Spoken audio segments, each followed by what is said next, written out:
Hey YouTube, what's going on? It's Tarragon here, and today we're gonna be talking about Star Wars Ahsoka. Now, honestly, like when it comes to this show, I know that a lot of people have called it woke and like to the next level of just or trash or shite. But honestly, we're gonna say something a little different because yeah, clearly this show is woke or what you would consider woke-ish or woke to the next level. But honestly, woke is the least of the show's all obvious problems. Honestly, the show has issues. Let's talk about storytelling wise. First off, the storytelling is, you know, it has the title crawl and it says something about Ahsoka Tano being the very person who has to lead somebody, like some kind of bounty or whatever. And she has to also get some magical MacGuffin or whatever. And here's the thing when she leads this bounty, whoever she's supposed to be taking to as a bounty, this person is just not available. They're just not there.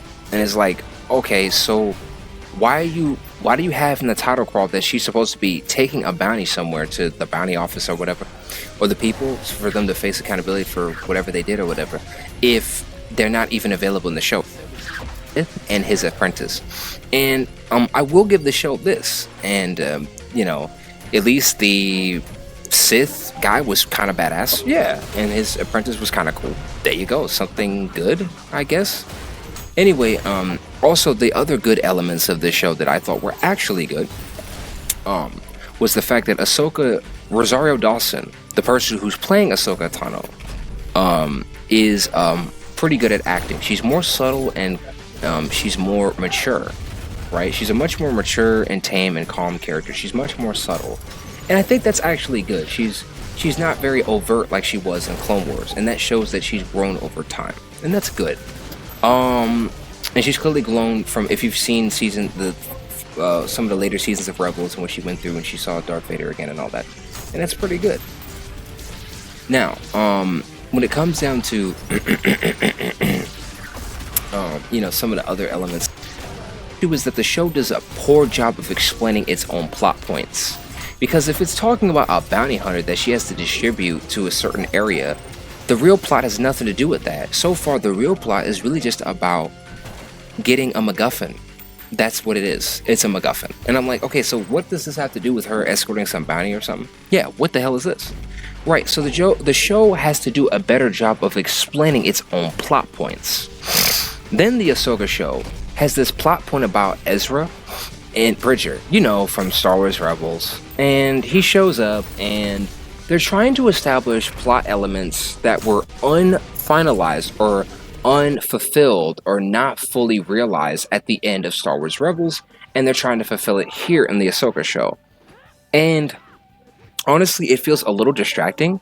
Like, you're so focused on whatever the hell this side plot is that you're not really focused on Ahsoka's storyline, and by the time they got to Ahsoka's part, it was, oh, yeah, like certain elements need to be explained better. Now, Ahsoka, let's see, it has some decent moments of good action, yeah, and there's certain elements that make no sense. Like, for instance, the Mandalorian princess, warrior, feminist, girl boss girl who's like a rebel, but now she's really nice, I guess, or whatever. And there's also a bunch of like girly stuff everywhere. It plays girly music. There's girly colors everywhere. There's a lot of girly elements all over these scenes where the Mandalorian princess shows up and there's a cute pet. And look, if you want to have a companion in a show, I'm not really against that. I mean, that's fine. I mean, John Wick had a dog. I mean, we don't care. There's even characters in John Wick that had dogs or whatever. That's not the issue. The issue is that why are you putting girly colors everywhere? Then you have a pet that, yeah, that's weird. That's what makes it weird. They want to have these purple and pink and blah, blah. Then they're going to play girly girl power music. Like, ugh.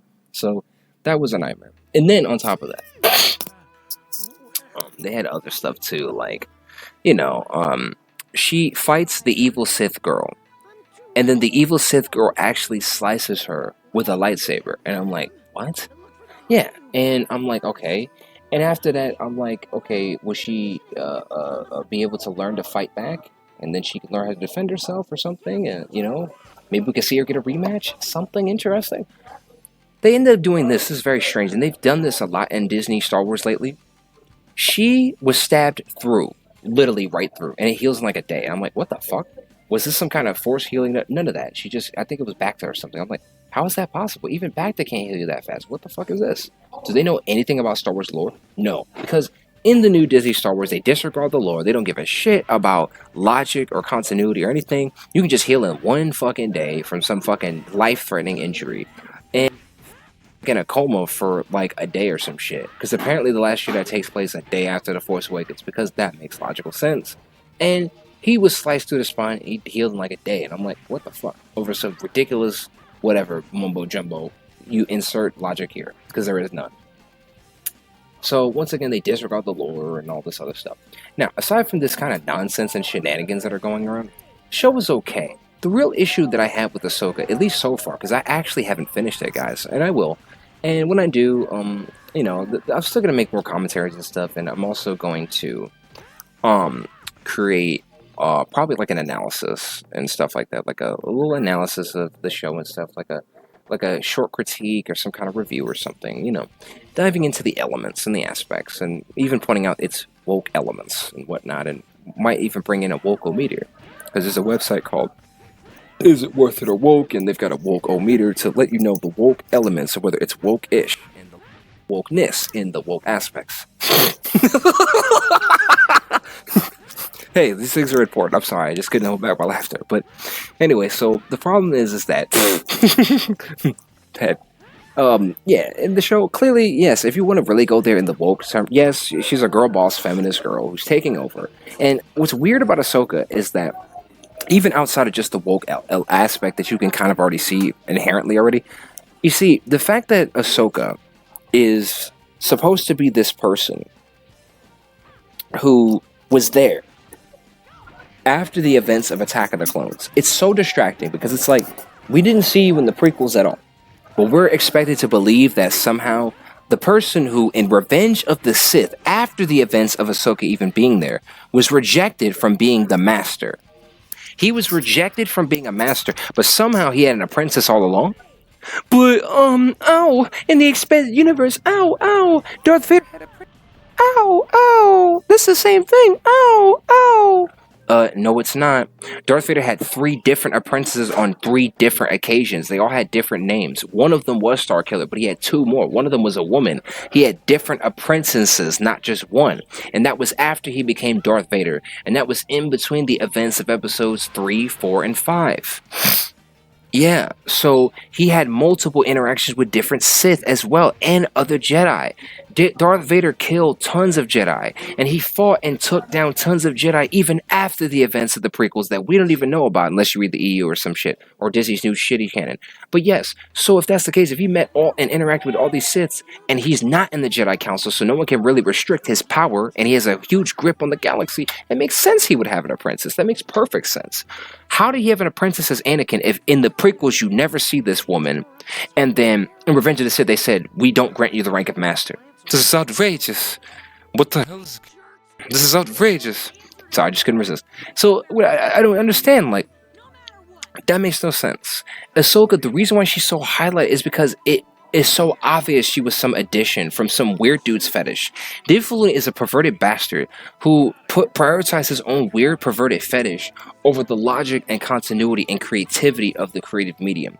He's just a fat hack, a weirdo who decided to get his wiener hard for his fetish for this character, and it's annoying because he puts his weird fetishization of this character over the logic and continuity and great creativity of this story.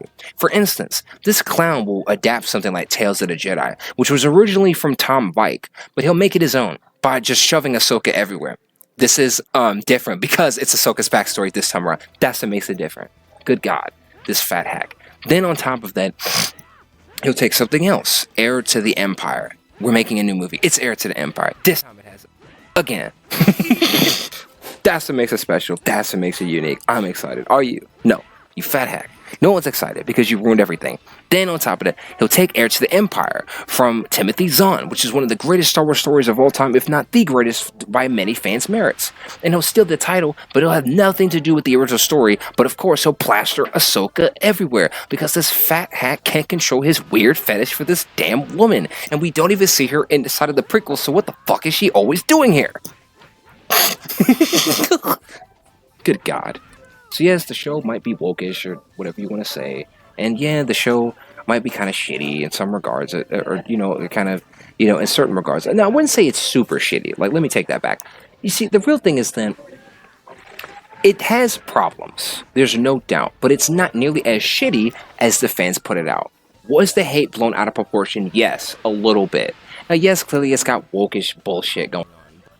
Honestly, in terms of quality, the show was okay. It at least has some decent moments. The actress Rosario Dawson is a good actress. And to give her, to be fair, at the end of Mandalorian Season 2, she had a story, a short, tiny little plot line that lasted about, what, 2 parts? And her addition to the show was good. Her action was good. The story was actually good, okay? Now here, certain elements are good. Her acting is good. Her interactions with other girl bosses, I guess, are actually good. The acting is good. I'll give you that.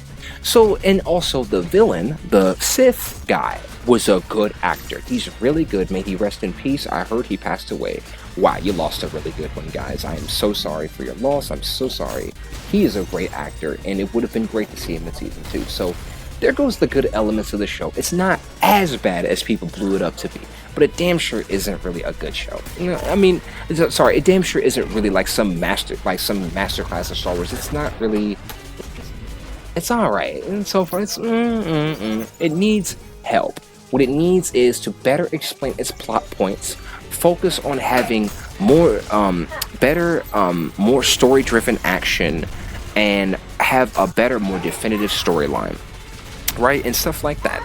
And aside from that, yeah, then that's pretty much it. So that's how I feel about the Ahsoka TV show. And this is pretty much what I'm laying down. This was Tarragon. This is what I'm laying down.